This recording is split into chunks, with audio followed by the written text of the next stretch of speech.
You're right, and that's on us. The brief was a hard 2,500, 2,800 minimum, and the delivered draft fell short. No excuse for it. Here is the corrected expanded script, genuinely built out with more source texture, more sensory specifics, and a longer close, not padding. Everyone keeps repeating the same summer style rules like they're gospel. Tuck the tee, wear the slip dress, vertical stripes always slim, belt everything at the smallest point. Here's what nobody wants to say out loud. Almost every one of those rules was written for a body that represents a minority of women, and if you've spent the last few summers wondering why the so-called universal advice keeps making you feel worse instead of better, it isn't you failing the rules, it's the rules failing you. By the end of the next few minutes, you'll know exactly which slim-only summer rules to stop following, the specific swap that works for a curvy frame over 60, and the one silhouette research and stylists keep quietly agreeing on across decades of guidance. Skip this, and next summer looks like the last three. The same tugging at the hem, the same sigh in the mirror at 10 in the morning, the same closet full of pieces that photographed beautifully on someone else and betrayed you the moment the temperature hit 80. And the swap in file number 4 surprises almost everyone, because it flips a rule you've probably carried since the 80s. Welcome to the Style Dossier.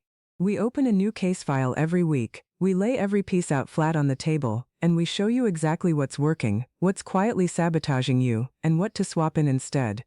If that sounds like the kind of clarity your closet has been waiting for, hit subscribe and stay with us, because today's file is one of the most requested we've ever put together. Here's the anchor fact worth writing down. According to aggregate U.S. sizing data pulled from over 42,000 women, the average American woman wears roughly a size 14 to 16, with the most commonly reported average landing around a 16, and somewhere between 54 and 67% of women wear a size 14 or larger. Read that twice. The average body in the styling advice you keep seeing isn't the average body at all. It's a sample size, a showroom size. A size that hangs beautifully on a mannequin and photographs cleanly under studio lights at 9 in the morning before anyone has eaten lunch. So when a rule promises to work on everyone and then quietly only works on that narrow slice, the problem isn't your figure. The problem is the source material. Keep that in mind as every file opens today, because every swap coming up is built for the actual majority, not the minority the rulebooks were drafted for. The first case on the table is the thin, floaty summer knit. You know the one, featherlight ribbed tank. Whisper thin jersey tee, the kind of piece influencers layer under a linen blazer and call effortless. On a slim frame, that fabric skims, it hints, it moves like water in a glass. On a curvier frame over 60, the same fabric behaves in a completely different way. Textile guides note that fabrics under roughly 150 grams per square meter tend to drape closely to body contours, revealing every line underneath and clinging to the exact areas most women would rather it glide over. That isn't a flaw in you, that's physics. A hollow-fibered mid-weight fabric with a bit of body doesn't cling the same way. So the swap here is a structured summer knit in a mid-weight cotton, a soft ponte, or a matte crepe tee with a little shoulder shape and a hem that hangs straight instead of curling into the waist. Same neckline family, same easy summer feel, completely different behavior against the body. Notice how the piece stops fighting you the moment the fabric has enough weight to hold its own shape instead of borrowing yours. Next file, the bodycon slip dress trend that resurfaces every single May. Slim-only rulebooks love this dress because on a straight frame it reads sleek, minimal, quietly expensive. On curves, that same silk-adjacent slip does the opposite of what it promises. It grips at the fullest points and skips the waist entirely, which flattens the very definition that makes a curvy silhouette look intentional. Stylists across curvy over 60 guides keep landing on the same solution, and it isn't giving up the dress, it's changing the construction. A bias-cut slip in a fluid viscose or a soft crepe with a defined waist seam, or a slip-style A-line that skims the hip instead of shrink-wrapping it. Inside Out Styles fabric research divides drape into 3 categories: fluid, medium and stiff, and specifically notes that cushioned or curvier bodies wear fluid drape fabrics best because they skim without clinging. Style Fix Studio adds one more layer worth remembering.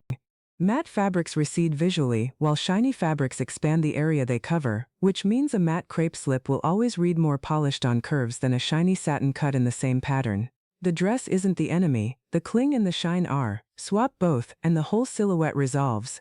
Third file, and this is the one that reroutes an entire category of summer shopping. The unstructured oversized linen shirt, worn loose, untucked, sleeves rolled, sold to every woman on every feed as the easiest summer piece she can own. On a slim frame, that shirt reads architectural, sculptural. Almost menswear cool. On a curvier body, the exact same shirt behaves like a tent pitched over the widest point of the torso, hiding the waist entirely and adding visual volume where a curvy frame already has it. Here's the swap. Same linen, same easy sleeve, but taken in gently through the side seam, or tied at the waist with the shirt's own hem, or belted loosely over a high-rise linen trouser so the line breaks at the smallest visual point instead of the widest. This is the difference between drowning in fabric and directing the fabric. And linen itself is worth defending here, because the fiber is genuinely built for hot weather. Linen is hollow cord and can absorb up to 20% of its weight in moisture before feeling damp, which is why properly woven linen skims instead of sticks when the afternoon gets heavy. The issue was never the linen, it was the cut. Curvy summer style guides keep repeating the same three-word mantra, and it holds up. Structure is magic, not stiffness, structure. The fourth file is the one that surprises almost everyone, because it directly contradicts a rule most women have carried since the 80s. Vertical stripes are always slimming, horizontal stripes always widen. That rule is, per the actual research, oversimplified to the point of being wrong. Peer-reviewed perception studies on the Helmholtz illusion in clothing have found no significant slimming effect from vertical stripes compared to no stripes at all, and, in certain configurations, narrow horizontal pencil stripes can produce a stronger slimming effect than vertical ones. Stripe width matters, stripe spacing matters, stripe type matters more than direction, so the swap here isn't avoid horizontal stripes. The swap is to stop obeying a myth and start reading the actual stripe. Narrow, closely spaced pencil stripes, in either direction, behave far more forgivingly than the wide, bold nautical bands most summer collections push every June. A thin, tightly spaced stripe on a soft drape fabric can quietly do more for a curvy silhouette than a safe vertical stripe on a stiff cotton. You've been aiming at the wrong target for decades. The target was never the direction, it was the density. Halfway through the file, one quick pause. Which of these first 4 rules have you personally been trying to make work for the last 3 summers, and which one just clicked into place? Drop the number in the comments, 1 through 4, and if a specific piece keeps betraying you in the heat, name it too. We read every note that comes in, and the pieces you mention shape the next case file we open. Tell us, it matters more than you think. File 5, the tuck. That crisp front tuck slim-only stylists love to demonstrate on a boxy tee and a high-rise short. The idea is right. Waist definition matters. The execution, on a curvy frame, is where the whole thing collapses, because a front tuck on a thin cotton tee pulls fabric into the exact spot most women don't want a spotlight on. Here's the swap that actually delivers the same effect without the pull: a wrap top, a faux wrap dress, a surplus neckline, or a soft V-neck blouse in a fluid fabric with a self-tie at the side. All of these create the same visual waist the tuck is chasing, but they do it by cutting a diagonal line across the torso, instead of gathering fabric at a single point. Curvy styling guides going back years land on the same conclusion. Wrap constructions sit at the natural waist, adjust to the body, and skim the hip and thigh instead of stopping the eye at the middle. The waist gets defined, nothing gets pulled, nothing gets bunched, same rule, better mechanism. And the wrap works in every temperature range summer throws at you. From a cool July morning to a heavy August afternoon, because the tie adjusts as the fabric moves. File 6 is the color file, and it's where a lot of summer wardrobes quietly go sideways. Slim-only summer advice loves color blocking. Bright top, contrast bottom, statement belt at the middle. On a slim frame that reads editorial. On a curvier frame, that hard horizontal break at the waist chops the silhouette exactly where a longer visual line would flatter more. Styling research and multiple perception studies point in the same direction. Continuous vertical color lines can add up to 15% to perceived height, and one-sided analysis found vertical color blocking adds an average of 2.3 perceived inches. So the swap here is tonal dressing for summer. Not one flat color head to toe, which reads uniform and slightly severe, but 2 or 3 shades in the same family: dusty rose into warm taupe, sage into cream, soft camel into ivory, warm sand into oat. The eye reads it as one long line, the silhouette elongates. And the 60-30-10 rule stylists keep quoting: 60% dominant, 30% secondary, 10% accent, gives the outfit polish without hard breaks at the widest points. Color theory guides distill it even further to 4 levers worth remembering: hue, value, saturation, contrast. Want to downplay an area? Darker, lower saturation tones there. Want to highlight? Lighter, brighter, higher contrast color there. This is quiet, expensive-looking summer dressing, and it works precisely because it stops chopping the body into pieces. File 7, the high-neck summer top. That sleeveless mock neck shell that looks so clean on a slim frame and so wrong on a curvier one, and most women can't articulate why. The why is structural. A high, closed neckline shortens the visual torso and pushes the eye out to the shoulders, which on a fuller bust reads heavier, not sleeker. Curvy stylists over 60 keep pointing at the same fix. Open the neckline, a soft V, a shallow scoop, a notch, a wrap, a shirt collar left open 2 buttons.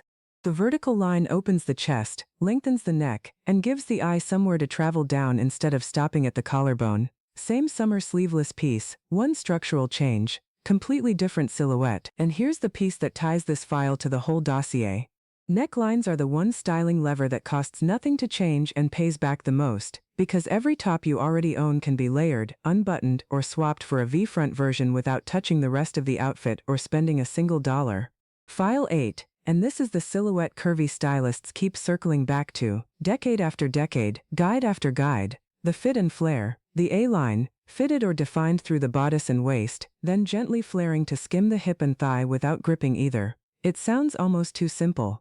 It keeps showing up as the single most reliable summer silhouette for curvy frames over 60 because the geometry is doing all the heavy lifting. The waist is defined without being cinched. The hip is skimmed without being outlined. The leg line is elongated because the flare starts high. Linen A-line middies, fit and flare sundresses in soft cotton, belted shirt dresses in a lightweight rayon, tiered A-line skirts in a soft viscose that moves with a breeze instead of standing away from the body. This is the shape that keeps winning, and it's the shape slim-only rulebooks tend to skip because on a very straight frame a fit and flare can read costumey or juvenile. On a curvy frame, it reads like the dress was drafted for you specifically. Which, arguably it was. One last file to close the dossier, because no summer style guide is honest without it. The high-rise waistline as a proportion tool. Not shapewear, not a cinch. Just a waistband positioned roughly 2 to 3 inches above the belly button, which is the range styling guides call the 2/3 proportion rule. That single positioning move raises the visual start of the leg line and rebalances the torso-to-leg ratio, and one-sided university-referenced analysis found outfits using a 1/3 to 2/3 body division were perceived as 40% more harmonious. 40%. From a waistband placement, pair that with a soft tuck or a wrap top, add a mid-weight fluid fabric, keep the color line continuous, and every rule in this dossier starts stacking on top of the last one instead of fighting it. Time to close the file. Here's what the evidence keeps pointing at, laid out flat on the table. The slim-only summer rules aren't lies, they're just written for a specific body, and that body isn't the majority. Thin clingy knits work on frames that don't need drape, so the swap is a mid-weight structured knit that holds its own shape. Bodycon slips work on figures where cling reads sleek instead of pulled, so the swap is a bias-cut A-line and a matte fluid fabric. Oversized unstructured linen works when there isn't already a curve for the fabric to tent over, so the swap is linen with intentional structure, a self-tie, or a soft belt. Vertical stripes don't automatically slim, so the swap is reading stripe density instead of direction. Front tucks aren't the only way to define a waist, so the swap is wrap construction that creates the same diagonal without the pull. Hard color blocking chops a curvy silhouette, so the swap is tonal dressing in a 60-30-10 ratio. High closed necklines shorten a torso, so the swap is any open neckline that opens a vertical line down the chest. The fit and flare keeps winning for a reason, and a high-rise waistline is quietly the most powerful proportion tool in the entire summer closet. None of this asks you to change your body. All of it asks the clothes to do their actual job, which is to work with the frame they're on instead of the frame they were sample-sized for. If one file today gave you permission to stop blaming yourself for a rule that was never built with you in mind, that's the whole point of this dossier. Save this one, come back to it next time a summer trend cycle tries to sell you a rule in disguise. And if you want the next case file the moment it opens, subscribe, ring the bell, and stay close. We're the Style Dossier, and every week we lay it all out flat so you can see exactly what's working, what isn't, and what to swap in instead. Until the next file opens, dress for the body you're actually in the summer you're actually living, and